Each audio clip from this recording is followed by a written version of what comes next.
Welcome to Vox Vomitus, also known as Word Vomit.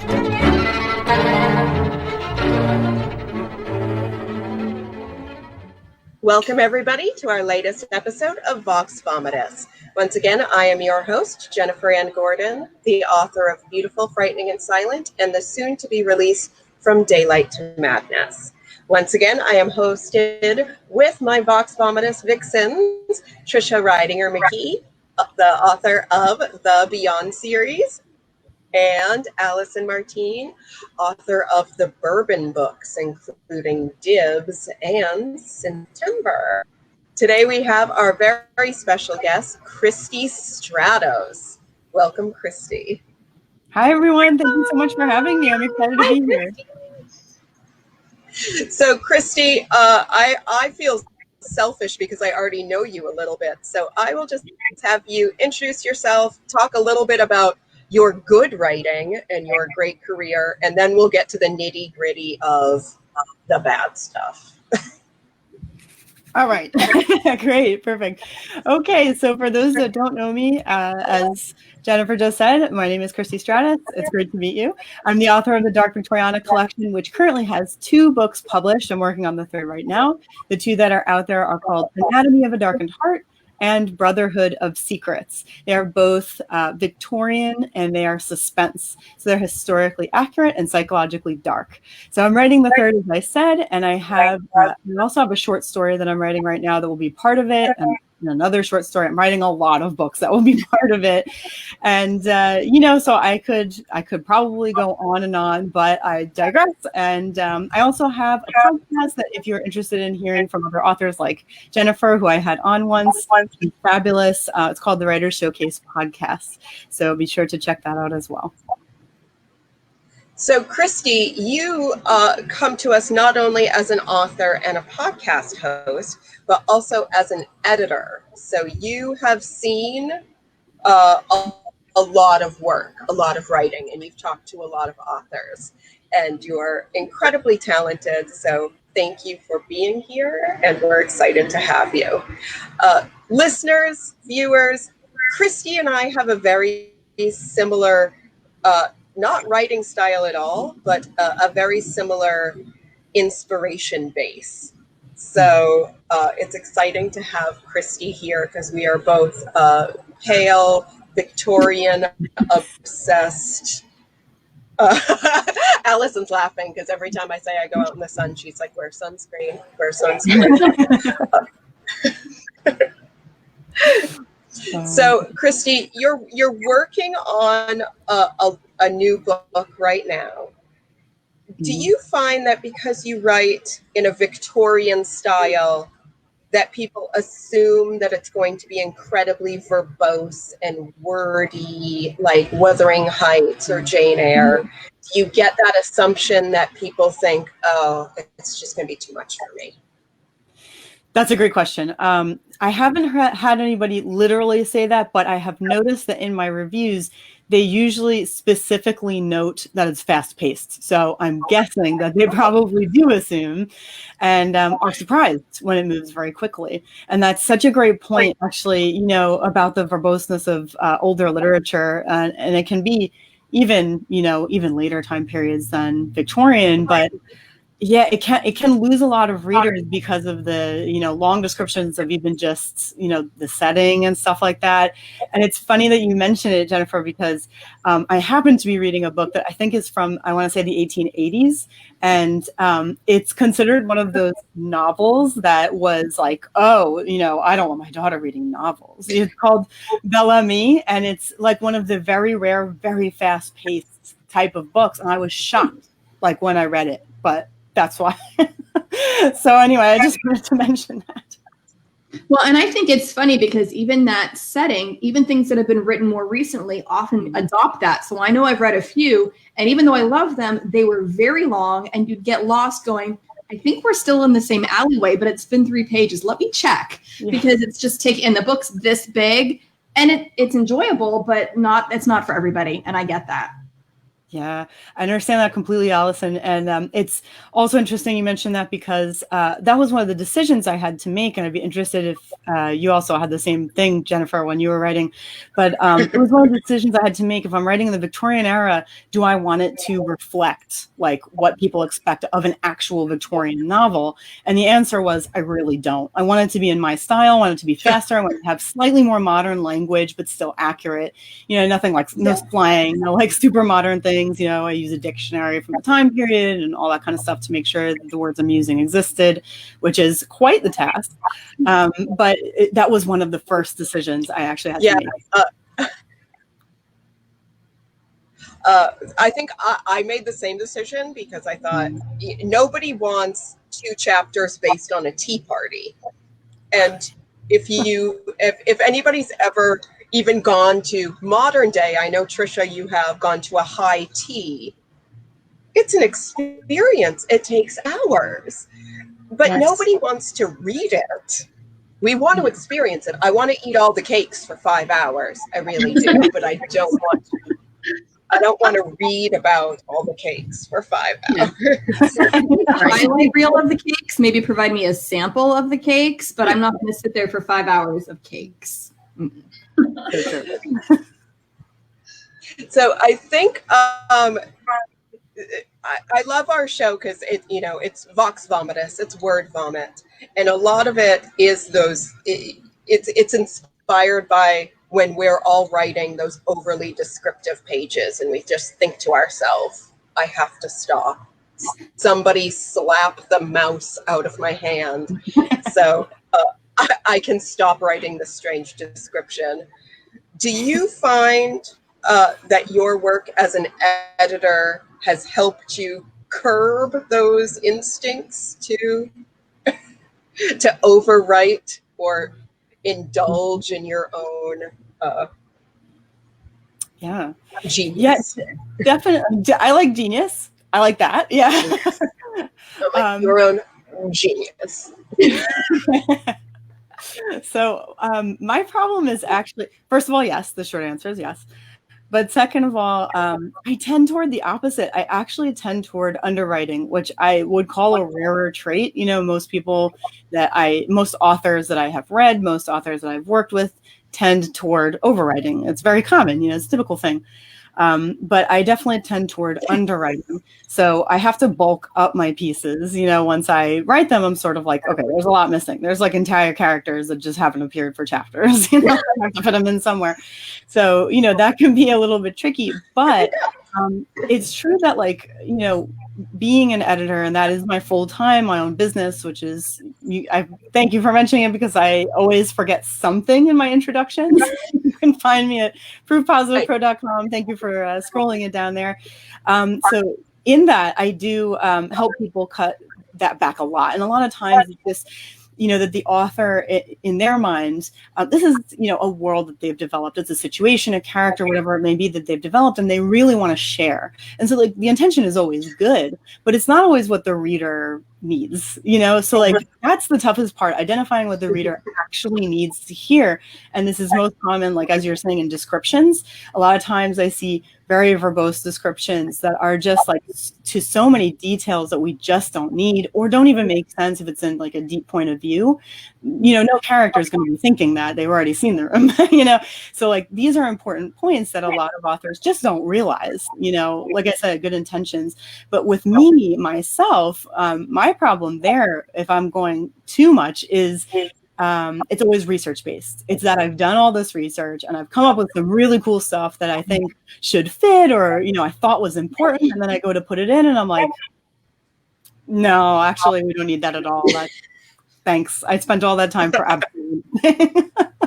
Well, it's funny you bring that up as far as what the reader needs versus what the author thinks they need, because readers aren't all the same. And I know for me, even just between betas, I'll have one beta read something and say, you know, I was kind of confused about the description of all this. Maybe you need to put a little bit more in there because I'm not visualizing it. And then the next beta reads it and says, you spent way too much time here. Why did you do that? Move on. And a lot of it has to do with their personal experience, because there's something in my most recent book that not everybody has done, but people who have done it immediately go, yeah, I can picture it. And if they haven't, they're just like, wait, what? There are what? Going where? And so I'm trying to find something that's a shorthand for people who aren't familiar with it without spending 12 years describing it for people who are familiar with it, because then they're bored. So finding that's the magic bullet that I have not found yet. It can be very difficult. I mean, especially when you're talking about like maybe a certain type of writing. I think you're saying something in particular that can be very tricky. My books, I do present them as specifically fast-paced, and my style is not like heavily detailed. I tell you the details you need to know and nothing more. Like a lot of the time, I want you to picture the characters for yourself. And like, I only tell you the important details about their face. I'm not going to go on and on about it. Like, this character can have any color eyes you want, but that character specifically has green eyes for a reason. You know what I mean? Like, so sometimes it is that kind of a thing even. Yeah. You're right. You can't please. So we've got a comment. You can't please everyone. So it's always a challenge to find the balance. And that is incredibly true. Yes. So, Christie, do you ever find yourself finding the balance more on your side as an author rather than thinking about the reader?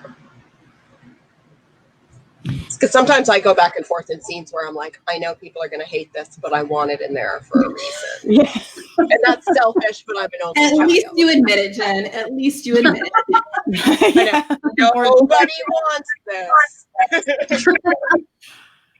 I would say maybe this is on one side or the other, but I always think of it as what's best for the work, period. Sort of like, it's not about me or the reader. And I guess I think about it just as like its own self, almost as if it's its own, like it has a consciousness almost, like what is best for this thing that I'm creating. And so that's where like oh my God. So in Anatomy of a Darkened Heart, I was like so excited to write this particular scene. I was like, okay, we're building towards the scene. I'm so excited for it. I've been planning it for ages in my head. I'm ready, and the scene that came before it ended up being quite different than I had planned. And I can't say what it is because it is a spoiler, but it's a turning point in the book.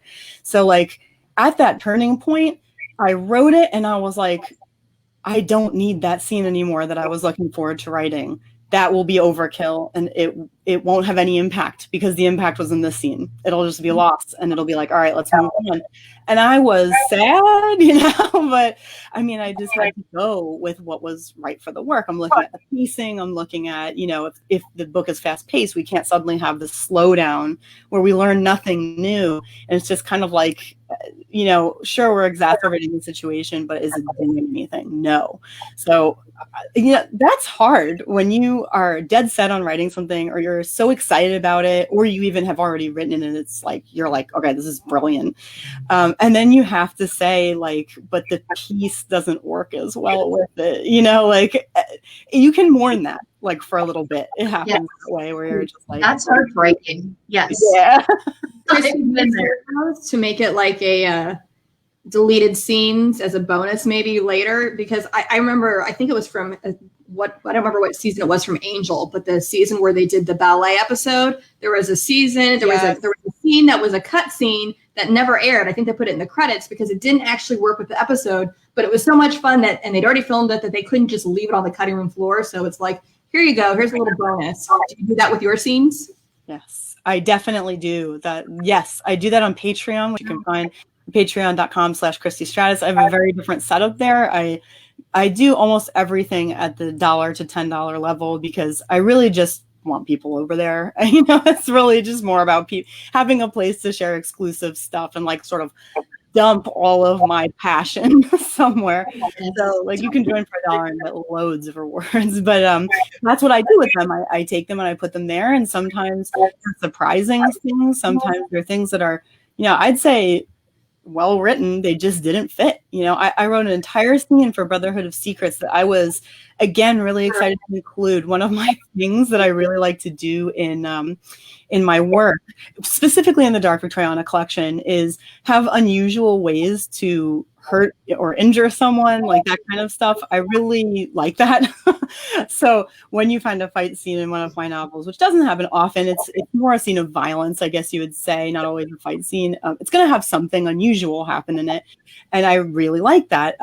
So I had written the scene with my character Timothy, who is going to, book 3 is all about Timothy. So you definitely want to read Brotherhood Secrets. And I had written this scene between him and my other main character, Mr. Locke. And it had one of those great, like really unusual ways to hurt somebody. And it was a great way to show Mr. Locke's like control over the character.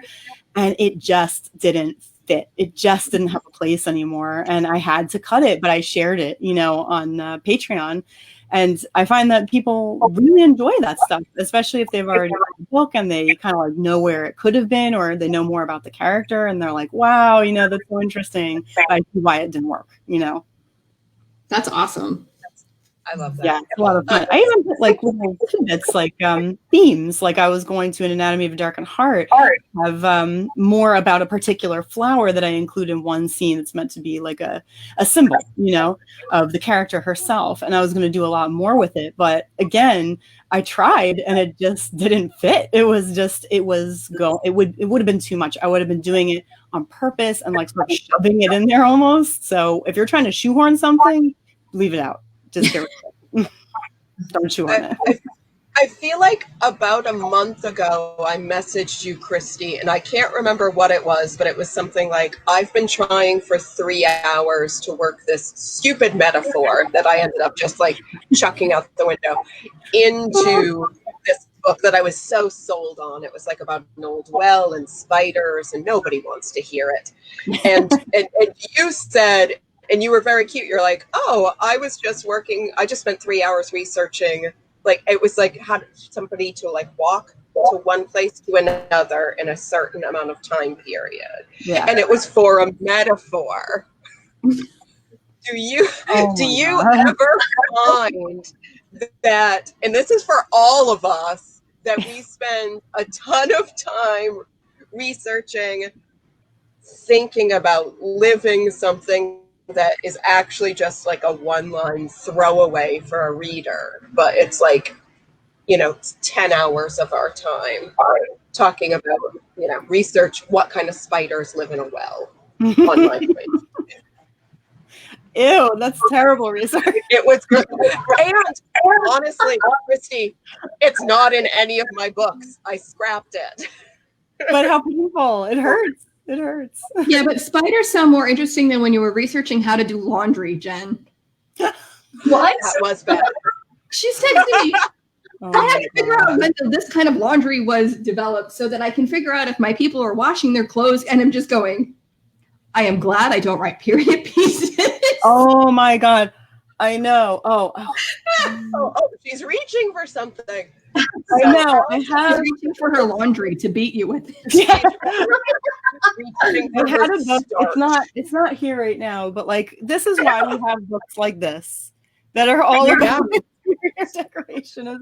Jen, I totally get you, because I've done that with things that are valid and that I do use, and boy, I had to research the type of floor that would be in a middle class specifically like 1861 household. And as you know, in the Victorian era, you know, anytime around there, things moved fast and things changed fast. So like every year makes a difference, and you have to look up that year, you know. So like I needed to know the effect that a certain action would have on that floor, and I had to research the type of wood. Is it a soft wood? What kind of brush would she have been using? It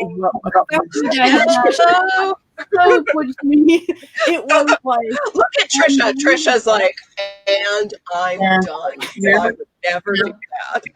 You know, and like when you can use it, it's very rewarding because you're like, yeah, I got it. You know what I mean? But like when you can't, it's like soul crushing, you know, it's really painful. I did a lot of research for the third book. Like you're saying, that I was going to do a metaphor. It didn't work out. As you said, I spent a lot of time on it. But then I have this one character who's I needed him to go somewhere. And I was trying to pick a place that would be metaphorical. And I tried this one place and it just didn't work out. And then I found another one. And it's like, I'm using a political place that's a metaphor for the situation he's about to go into.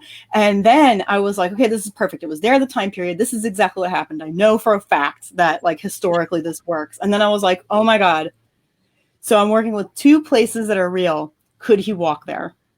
And I'm sitting there and I'm trying to find the addresses. And then I'm trying to look on first Google Maps and then a map from the time period and see like how far is that? Could he do oh my God, like just trying. It sounds easier than it is, because just finding the address of one of these things was like, wow. Christie, that didn't sound easy. No. You do all that research and then you're like, but can he even walk there? Damn it. Which also just kind of shows some of the difference between doing the research versus, oh, I'm going to get in my car and go to these places and experience them. Because I have a lot of jealousy towards authors who are like, I'm going to experience what my character's doing, and I'm just going, well, what can I do from quarantine? Or what can I do before I've got to go get my kids from school? So kind of limited on what I can do, and then you've got to trust that what you find on the computer is accurate, because sometimes you go, is Wikipedia a real source? No, really, it probably is not the most reliable. Let's find more sources there. Definitely. No, absolutely. You know, when you mention Wikipedia, like hurts my little English literature heart. It's a good, like, sometimes you've got to make the source work. Yeah, for anybody using Wikipedia as one source, it's a great jumping off point, and that's it. Like, that's it. No more. It's like an alternate universe. So I've blabbed a lot. I'm going to throw it over to Trisha, because Trisha always comes in with like the best questions, and I'm like, oh, why didn't I think of that? So let's throw it to Trisha, and then we'll talk to JD. So editing other people's work,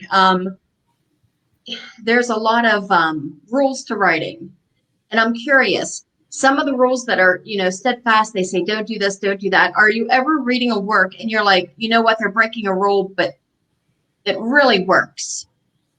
And instead of it turning into bad writing, it's actually just very unique. And do you ever come across that? Is it, are there any rules that are just, that don't work ever? I guess that's two questions. Sorry, but. No, that's good. It's a great question. It's a tricky one, because I do, in my opinion, a really good editor looks at your work for, first of all, if you tell me that you're writing to market, or, you're trying to write, specific tropes and you don't want them changed, or whatever it is, that makes a difference. If you're writing because you love it and, you're just trying to put out your best work, that's also different. So like, while there are some tropes that like in a romance book, I can tell you, like, okay, well, without a happy ending, I'm just telling you a lot of people are not going to be happy with you and you're going to get bad reviews. Like, at the same time, if you're just like, well, I'm just doing it because I want to, that's your choice, but I'm still having to tell you as an editor, like, just so you know, the reviews are coming. You know what I mean? Right. You have to watch out for that. But I try to work with each work really, really on an individual basis. I definitely think there are lots of rules that can be broken in a brilliant way. And it depends on how they're done. There are a lot of, for example, if you're writing YA and you're very much in deep POV, not just like typical YA, but deep POV. And, you have a high school student who is like super modern, they're just in this time period and it's meant to sound very much this time period. There are grammatical rules that must be broken for it to sound, like a real high schooler. And then there is the line that you cross where you have too many issues with and it doesn't work upon reading. So like, when you're speaking, I can say it right there and it might make sense. But when you're reading, I have to make sure it doesn't interrupt the flow of what you're doing. And if it's too hard to understand, or if I have to read the sentence a couple of times, that's no good. So like, but of course, if you're writing fantasy, we can't have that. It's not going to work. Nobody's going to believe it. It's just not believable. So that's where I'm saying, like, a really good editor is looking at the genre. They're looking at your intention. They're looking at the characters of the world, and they're really trying to mesh it together. And that's where the rules really depend on what you're writing and your purpose. That would be my answer. Okay, great. Do you ever find in your writing, is there anything that, any rules that you find yourself breaking consistently, and it's just your style? It's just what happens. That's a good, yeah.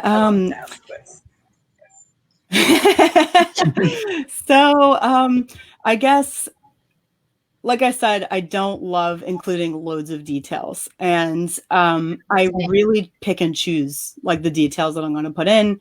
And I've had readers that really enjoy my work. I had one reader that really enjoys my work say, "I wish I could see them better," you know. And so for me, I'm sort of like, I don't really want to show you anything that you don't need to see so that you can imagine it for yourself. There's nothing I hate more than like unnecessary details that ruin my perception of a book. You know, it makes it harder to imagine and harder to remember. And I'm just going to remember it my way anyway. You know what I mean? So like that's, I'm trying to think of the name of a particular book. It's a really good one. It's about writing details and what details you actually need. I will find it later and put it down below in the comments.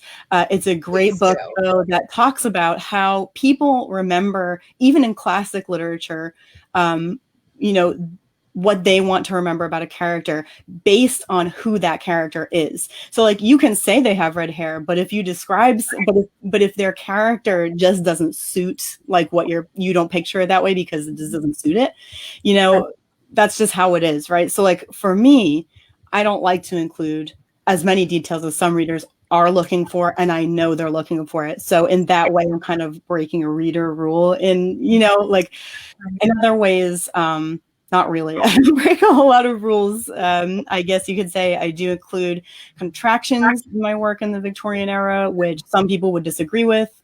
I think it reads well, you know, like it's. So like my main concern, is going to be it being believable, fast-paced, and suspenseful. And if I have to break some rules like contractions so that it's really easy for you to read and you're going like this, that's what I'm going to do. So I guess I do break a couple. So Christie, I'm reading Anatomy of a Darkened Heart, and you know this, and you know I'm loving it. I never at one point thought that you were breaking any rules per se, except that it reads well. It reads modern. It reads fast. It reads like what we think books should be reading as now. I called you the Daphne du Maurier of our present day, and that is what, like, you're doing such a great tribute to Gothic fiction, but also bringing it very much into contemporary readability, and I love that. Thank you so much. That means the world to me, because like I said, that was a consideration when I first started this collection / series. That was one of the biggest sticking points that I was worried about. I wanted to be true to the Victorian era, but I also wanted to move, you know, and I want modern readers to be reading quickly. I want them to be like, wow, this book is really going fast. And I got that comment even more, I'd say, on the second book, Brotherhood of Secrets, where there are a number of reviews that say that they couldn't put it down, had to read it in like one sitting kind of stuff, or 2 days, you know. And that was like, yes, that's exactly what I'm looking for. I'm looking for something you can't stop. You know, that's my main goal. I'd say that you really get into it and you're really attached and you just keep turning the pages. Like every minute is sort of like, okay, what's going to happen next? And not being able to tell. That's important to me too. So like, actually, Trisha, there's another thing. I don't go by any particular, like here's what suspense is looking for, and here's like genre writing or anything. I don't do that. I write my books to be me and to be what I want them to be, which is to move quickly, to be fast paced, to be a page turner, and for you to have no idea where it's going. So like the ending is not going to be anything you expect. It's going to be what I feel is realistic for the characters, and I want to take you off guard. So that's also a place where I guess you could say, I don't know that it's a rule, but it's just one of the things that I don't do. So I have a question, and it's probably a question because I know Trisha and Allison very well, because we are sister wives to our, we just are sister wives to our books. Are you a pantser or a plotter? Big old pantser. I can't plot for anything.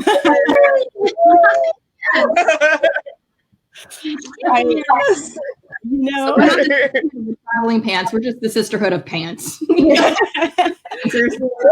This is the sisterhood of traveling pantsers. Definitely. Hashtag Sometimes sisterhood of traveling pantsers. that was one big sisterhood. Yeah, like sometimes I'm sure that you guys sometimes feel this way too, but sometimes I wish that I could be a plotter so that I could kind of like just have an idea of what's coming and write a little bit. Maybe it would be faster. I'm not really sure, but it's not possible. Every time I try, it just doesn't work, and I can't. I break it, and then I'm like, look at all the time I wasted. It just doesn't work out. Even as it is, I write out of order. I write whatever is inspiring me that day so that I can continually write, and so that I can just, like whatever is inspiring you, you're going to write better. I always feel like. So I'll go way out of order and just write random scenes, and put them all together and see what's missing and things like that. Jennifer, is that you? Yes, No, yes, I did that. But it's Trisha. That's why I'm like, I'm mystified. How do you go out of order? I feel like a robot in Westworld. Like, I don't know what's happening. Out of order. No, yeah. I do that at the beginning. I do that if I have a book idea. It's like, what scenes are sticking out at me? And usually they are like the milestones of what I'm. And a lot of times there's some scenes that just don't. By the time I get to them, it's like, it's so different. The details are so different than what I had. But it's still there, and it's still, inspiring to read it and kind of remember where you started from, what intention you had, whether you use it or not. So I love that. I agree with the inspiration. I think when you're writing what's in your head, you don't lose it. Yeah, I absolutely agree. And I think, you're doing some of your best writing because you're not waiting, you're just sort of doing it. And then, some people find rewriting difficult. I used to be afraid of it. I used to think that once I wrote something, I was afraid that I could just never get it right or something. And you do have to sort of, if you're somebody who has problems with that, I definitely feel you. I have major perfectionist issues that I've been trying to break. Yeah. Perfectionist club. It's painful at times, yeah, it can be painful. And so, that I had to break. And the only way I could break it was by forcing myself and proving it to myself. Otherwise, you could sit there forever and be like, oh, I can't, because if I write it wrong the first time, then I can't ever get it right.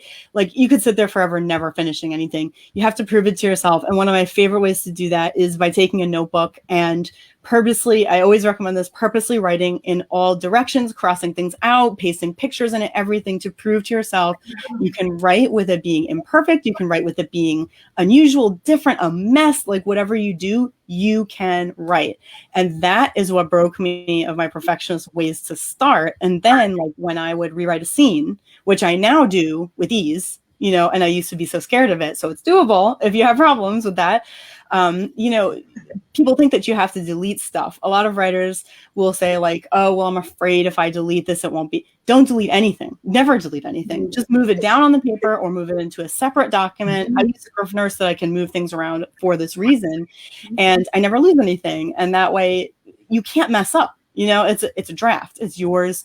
Write in this direction, decide it's wrong, and write in the other direction, and as you say, Christian, sometimes you get up to where you wrote and you're like, this doesn't work anymore. That happened to me many times. And that's a deleted scene that then goes on to Patreon, it all serves a purpose. Yeah. What I end up doing. So Laura says, as a plotter, and she's my favorite plotter because she and I write together. She's one of my write owls. Laura says, as a plotter, I don't know how y'all pants your way through books, but I'm super impressed by those who can do it. Whereas she sits there and she's got everything and can tell you about her world down to the last detail. And then it's just writing these scenes. And I just go, but you already know how it's going to end. What's that like? Yeah. Oh, all right. Oh my God. No, so I usually know how it ends roughly, but I don't really know how it gets there. Yeah. And sometimes my characters do something and I swear at my computer and at my own hands that are typing it. Okay, oh no, why did you do this? But yeah. I admire plotters. I admire anybody who can actually make an outline that makes sense.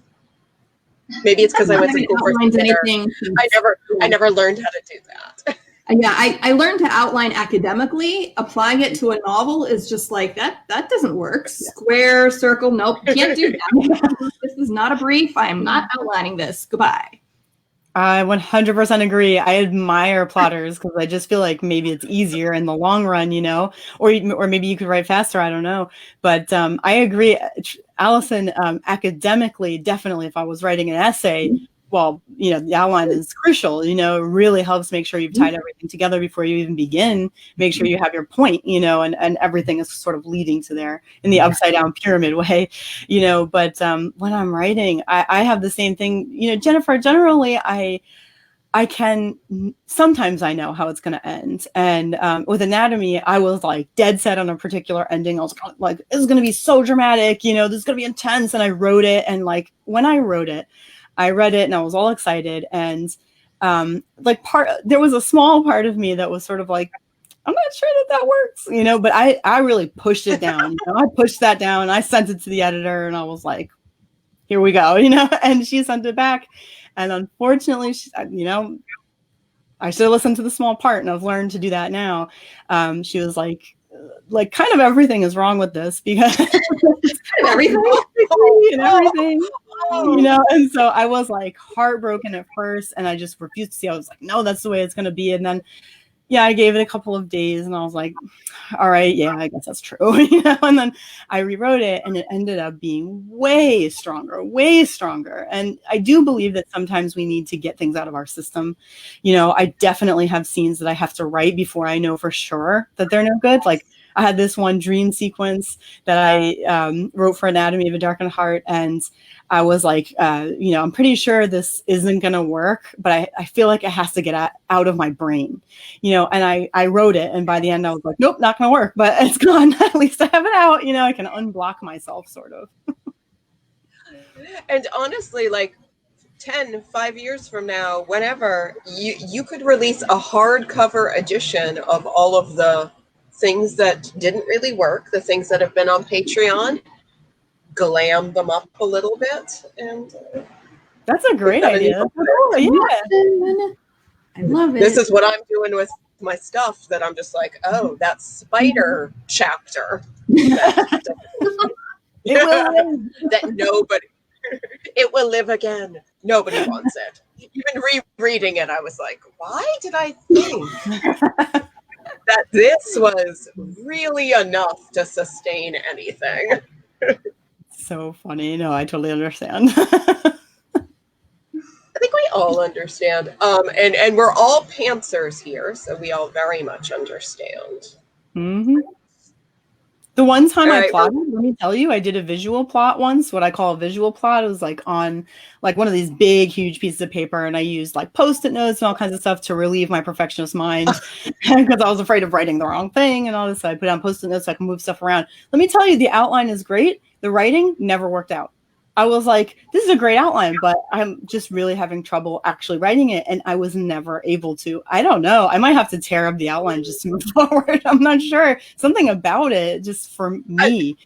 You should take a picture of that board and do it as like something a serial killer made or something. That or the red lines with the conspiracy theories. This part connects to this part, but I don't know how. This part does. Here. It all connects with a metaphor, with somebody walking to one place to another. With a spider doing laundry. With a spider doing... in my defense, the spider wasn't doing laundry, but those were two terrible metaphors that I was working on. I want a comedy. One is